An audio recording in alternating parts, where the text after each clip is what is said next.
나이는 33이고요.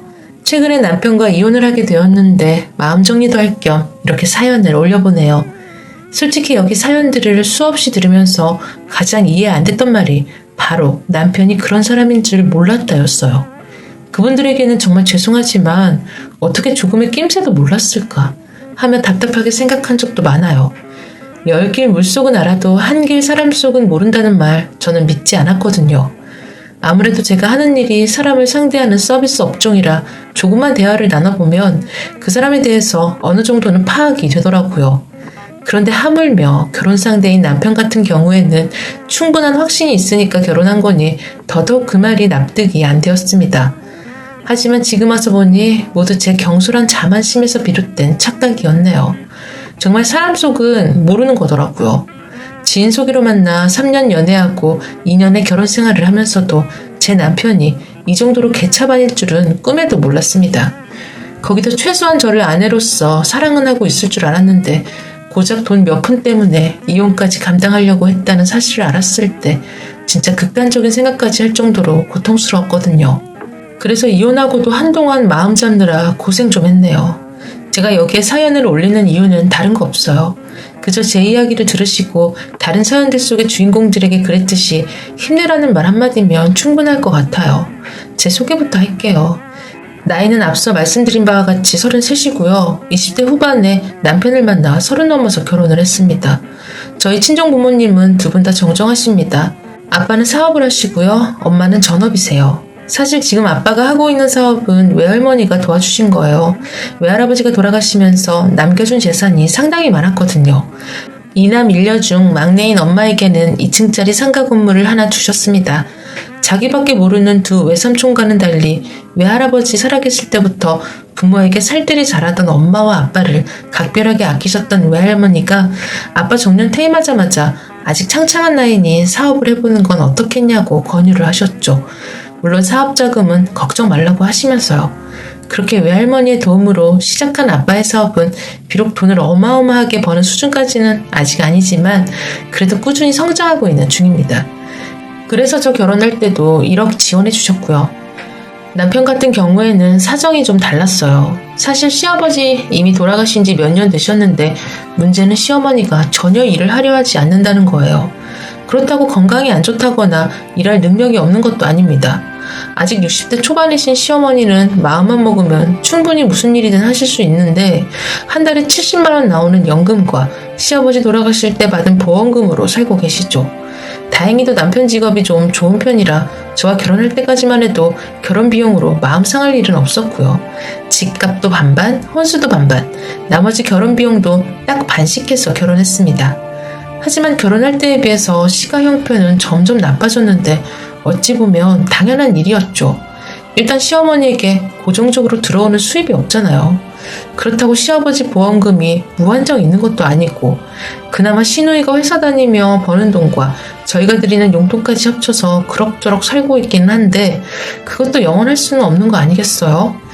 시누가 시집이라도 가버리면 그때는 시어머니 혼자서 생계를 꾸려가야 하는 상황인 거죠. 하지만 자신의 앞날에 대한 걱정은 전혀 안 하시더라고요. 완전히 천하태평입니다. 돈도 아끼는 법이 없어요. 집에서 밥을 해먹는 경우보다 시켜 먹거나 나가서 외식을 주로 하십니다. 그러면서도 가끔씩 제가 걱정이라도 할라 치면 자기 걱정은 하지 말라며 큰 소리는 또 얼마나 치시는지 몰라요. 물론 시어머니 노후가 걱정이 안 되는 건 아니지만 그래도 최소한 집은 가시고 계시니 연금 받는 거랑 저희와 시누이가 드리는 용돈으로 어찌어찌 먹고는 사시겠다 싶어 크게 신경을 안 쓰고 살긴 했습니다. 저희 남편에 대해서 조금 이야기를 해보자면 일단 덩치가 엄청 커요. 키는 190 가까이 되고 몸무게도 0.1톤 조금 안 됩니다. 성격도 무던하고 무던하다고 생각했고요. 저 역시도 남편과 성향이 비슷해서 결혼 생활 내내 큰 부부싸움 한 번 없이 평범하게 살았습니다.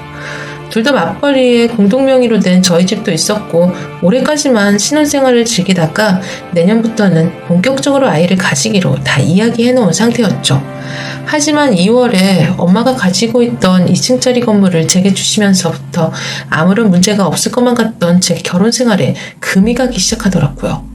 엄마는 집에서 살림하면서 가끔씩 건물에 가서 주위 청소나 관리를 하고 계셨거든요.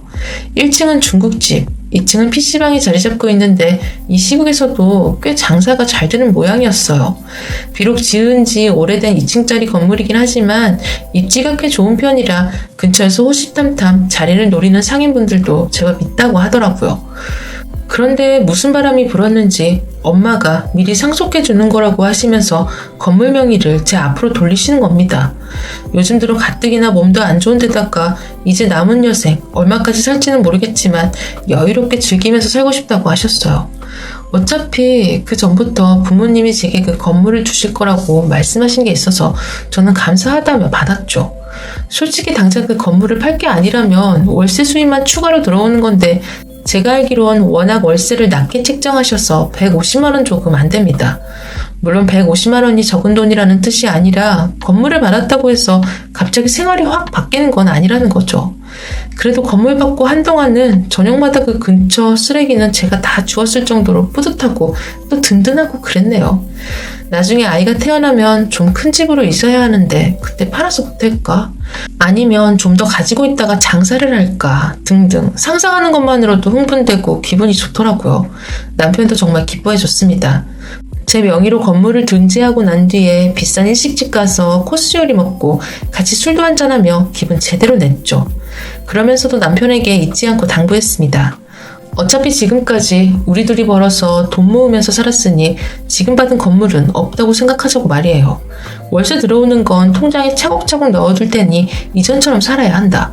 자칫 들떠서 돈을 펑펑 쓰거나 그럴 땐 판단을 하기라도 하면 나한테 건물을 넘겨주신 부모님에게 죄송하지 않겠냐? 라고 말했더니 남편은 자기도 명심하겠다고 하더라고요. 그리고 시어머니와 시누이한테는 당분간 말하지 말자. 대신 내가 보너스 받았다고 할 테니 각자 원하는 선물을 하나씩 사드려라 했습니다.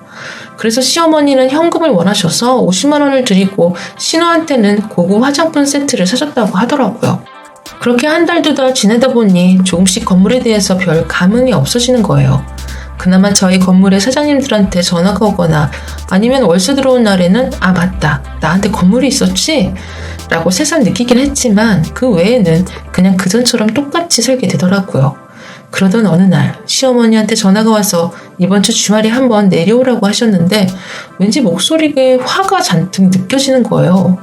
워낙 말씀이 별로 없는 스타일이시라 며느리라고 따뜻하게 말하시는 법이 없긴 했지만 그렇다고 짜증을 내거나 화를 낸 적도 별로 없으셔서 조금 걱정이 되었지만 크게 신경 쓰지는 않으려고 했죠.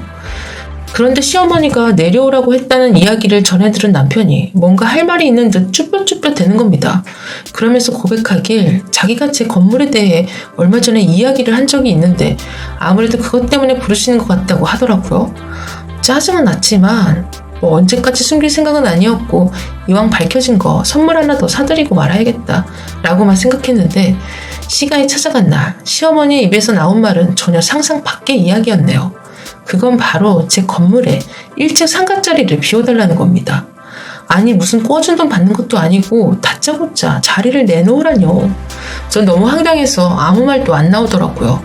남편 역시 놀랐는지 시어머니에게 지금 엄연히 장사를 하고 있는 분이 계신데 어떻게 자리를 내드리냐고 하니 시어머니는 언제 알아보셨는지 거기 올 연말이면 계약 기간 끝나는 거 다 안다고 하는 거예요. 그러면서 몇 달 일찍 빼라고 하네요. 위약금 좀 물어주면 되는 거 아니냐. 괜히 건물주 하는 거 아니다 그러시면서요. 아니 무식해도 정도가 있지. 무슨 생떼도 이런 생떼가 다 있답니까? 점포 계약이 애들 장난도 아니고 돈 지어주고 나가라고 하면 네 하고 알아서 나가주는 줄 아는 시어머니에게 최대한 화를 억누르며 알아듣게 설명을 해줬습니다. 법적으로 보장된 계약이라 아무리 건물주 할아버지가 와서 부탁을 해도 안 되는 건 안 된다고요. 그랬더니 갑자기 화제를 전환해서 저보고 왜 건물 받은 거 숨겼냐고 소리를 지르는데 얼마나 목소리가 크던지 귀청이 떨어져 나가는 줄 알았어요. 저는 시어머니에게 말씀 안 드린 게 기분 나쁜 건 이해한다고. 하지만 당장 그 건물을 팔 것도 아니고 월세라고 해봐야 100만 원 조금 넘게 들어온다. 그러니 굳이 말씀드릴 필요를 못 느껴서 그랬다고 답변을 했습니다. 그런데 시어머니는 이게 다 돈 생기고 보니 시가가 우습게 보여서 그런 거 아니냐며 또 억지를 쓰는데 이건 무슨 벽하고 대화하는 것 같더라고요. 이렇게까지 막 가는 분이라고는 상상도 못했습니다. 몇 억짜리 건물 하나 받았다고 무슨 인생 대역전이라도 한 줄 아셨는지 용돈을 2배로 올려라. 그리고 점포는 빨리 빼라고 해라. 그래야 자기가 거기에 식당을 차릴 거 아니냐 하면서 말도 안 되는 고집을 부리는데 처음엔 나름 말리는 신용이라도 하던 남편도 나중에 가만히 있더라고요. 다른 것도 다 어이가 없었지만 평생 일 한 번 안 하고 사신 양반이 갑자기 무슨 식당을 한다고 저렇게 난리를 치는지가 궁금해서 물어봤습니다. 그랬더니 자기도 이제 노후를 대비해야 하는 거 아니겠냐면서 딱 1년 안에 자리를 잡을 테니 그동안은 월세며 보증금은 못 준다고 하는데 더 이상 듣고 있어봐야 시간만 낭비할 것 같아서 확실하게 말씀을 드렸어요. 지금 장사하는 분 계약 끝날 때까지는 점포 뺄 생각도 없고 혹시나 공실이 된다고 해도 어머님한테 드리는 건 곤란하겠다고 말이에요. 식당 일이라는 게 비록 제가 해보지는 않았지만 건너 듣기로는 제대로 준비를 하고 뛰어들어도 대부분 실패한다는데 주방일 한번 안 해보신 분이 갑자기 식당을 차린다니 그건 말이 안 된다고 그러고 전 나와버렸습니다. 제 입장을 전혀 대변해주지 않고 꺼다 놓은 보리자루처럼 멀뚱멀뚱 앉아있는 남편도 미워 죽겠어서 그냥 무시하고 집으로 와버렸네요. 그런데 저녁 늦게 돌아온 남편이 저보고 자기 어머니한테 한번 기회를 줘보라며 저를 설득을 하더라고요. 지금처럼 지내시다 나중에 돈 없어지고 건강까지 안 좋아지시면 어차피 우리가 모실 텐데 그럴 바에는 혼자서 돈이라도 벌 수 있게 지원을 해주는 게 서로서로 좋지 않냐 하면서요. 그 말도 어이가 없었네요. 지금까지 시어머니 노후에 대해서는 한마디 없던 인간이 이제 와서 합가를 무기로 시어머니를 도와주라는 거잖아요. 그렇게 걱정이 되었으면 지금까지 시어머니가 돈 펑펑 쓰고 다닐 때 좀 말리기라도 하지. 나랑 상의 한마디 없이 어차피 우리가 모셔야 한다는 소리나 하는 남편을 보며 처음으로 이혼을 생각했네요. 그래서 남편에게 혼자 그렇게 결정하고 통보만 하면 나중에 어머님 모시는 게 당연한 일이 되는 거냐. 그리고 어머님이 저렇게 무리한 요구를 하고 억지를 쓰면 옆에서 말리던가 알아서 끊을 생각은 안 하고 어떻게 한마디 거들지도 않냐 라면서 막 쏘아 붙였습니다. 그리고 어머님 노후가 그렇게 걱정이 되면 지금처럼 아무데나 돈 쓰지 말고 좀 아껴 쓰는 법 좀 알려드리라고 했더니 남편은 자기 어머니를 욕하는 제가 용납이 안 되는지 혼자 부들부들 떨며 주먹을 있는 힘껏 쥐는 게 아니겠어요? 솔직히 좀 무섭더군요. 말씀드렸잖아요. 남편이 덩치가 엄청 크다고요. 그에 비해 저는 왜소한 편이거든요. 그래도 할 말은 해야겠다 싶어서 정 당신 어머니 식당 차려주고 싶으면 최소한 6개월은 다른 식당에서 일해보고 그때 다시 이야기하자고 했습니다.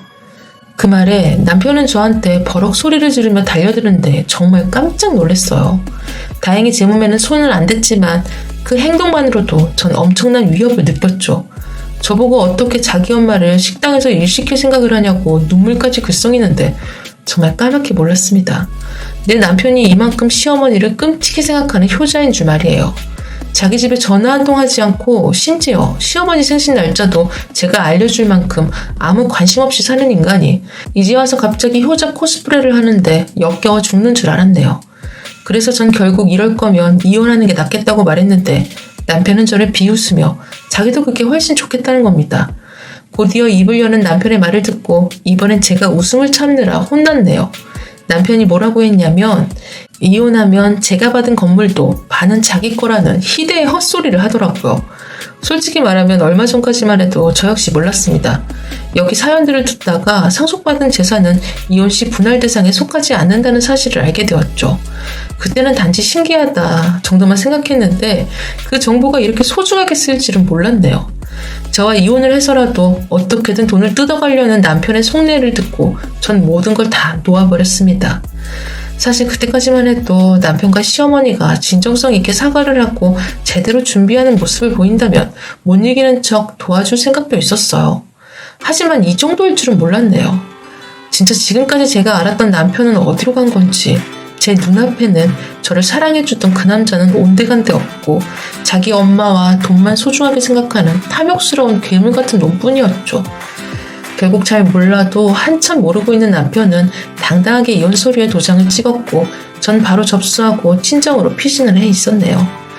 엄마는 괜히 자기 때문에 일이 이렇게 된 것 같다며 자책을 하셨지만 아빠가 그러시더라고요. 그게 왜 당신 때문이냐. 며느리 뜯어먹으려 혈안이 되어있는 그 집 인간들 때문이지 라고요.